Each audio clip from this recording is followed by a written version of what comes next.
Hi guys, I'm Beth Caudell. I'm Samantha Pearson. We're with Make the Move team at eXp Realty. Mm-hmm. Hey, we wanted to talk to you today. We are doing a series on home ownership, buying your home. It's not just for first time home buyers, but also for anyone that needs a refresher course on buying a home.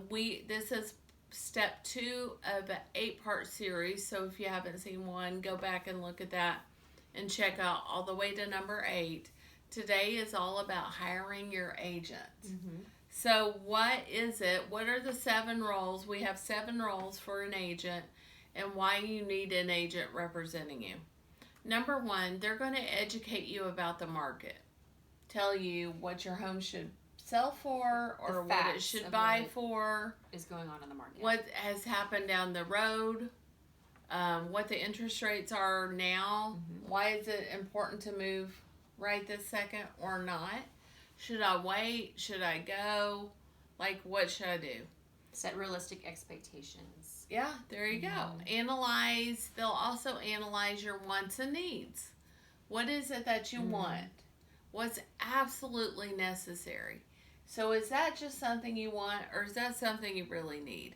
Like, they'll look at all of that and be your guidance on the whole situation.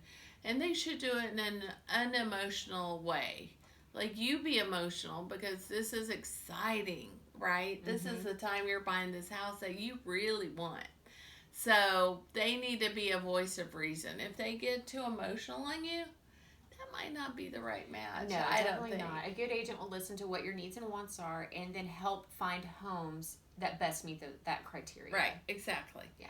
And then they'll steer you, and make sure that criteria does fit. So, like, if you go in and go, so I always go on the 80-20 rule. Like, so what kind of person are you? My 80-20 rule is this.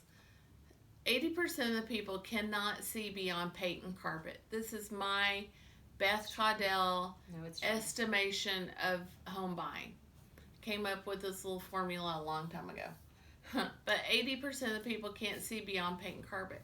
So if you're one of those that goes, I hate that paint color, if some of you are out there going, no, I really like that paint color, you might be that 80%, Like, it's either what you like or you don't. Some people can actually see, hey, I don't really care for the blue, but I would like a neutral, but then no biggie, it's just paint, right? Because paint and carpet are really kind of no biggie things, but I kind of categorize if you can see that or not. And if you can, that's even great because you have widened your opportunities for your home purchase and what we can do. So we will gauge that to see kind of where you fit in and what we know. But we've already had a conversation. You've been like, I want my house to be this and this and this. And so we can be on the lookout and know that's exactly what you want. And then coordinate the work of other professionals. There's a lot involved, a lot of moving parts, starting with the lending process to then working with the other agent so that both parties come to an agreement that they feel good about with regard to the transaction. Absolutely. Inspections, insurance. Maybe a handyman to fix something. Perhaps. Plumber, electrician, foundation guy sometimes. Yeah. I don't know. I've even had people ask me just random, like, who's my doctor? Who's my dentist? Who do I get my hair? Where do I get my hair done? Of course, if they're coming in all from that out of town, kind of stuff. Yeah, you're right. So I get a variety of everything. Pediatricians, yeah. So we're a good reference for all the professions out there, really. True. And then we negotiate on your behalf.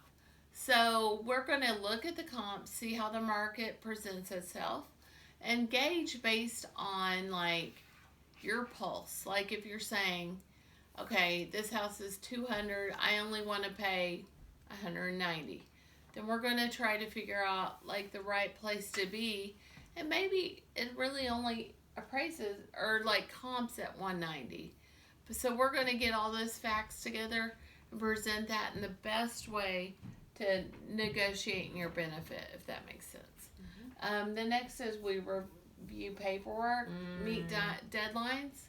It's all legal paperwork, and deadlines are time is of the essence, and so it is our job to make sure that paperwork is filled out correctly, best represents what your intention was with whatever offer or acceptance of a sale price, and meeting deadlines.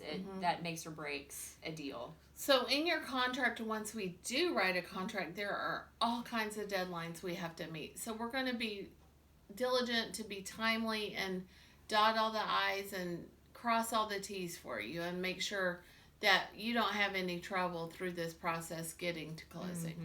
And then solve any problems that might arise quickly and efficiently. A problem, I mean, it could be anything. Any kind of problem could arise. Well, I remember one specifically, just the house had closed and the new owners went to start moving into their house and the seller hadn't moved out yet. Yikes. Yeah, and so he just didn't understand that, no, officially as of 3:00 today, you were homeless. Done. Yeah, homeless.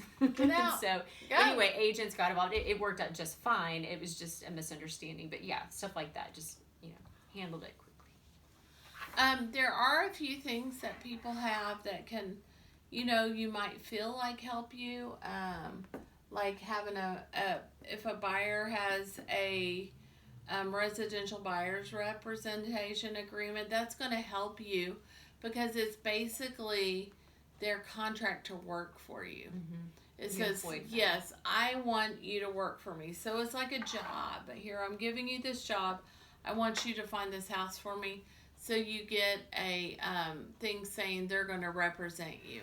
And that doesn't really mean you'll have to pay money to that buyer's rep. Typically, sellers pay that cost. Every situation can vary. However, you're just employing them to work for you. I want you to go work, and I want you to get paid, and I want you to do a job for me. Help me find this house.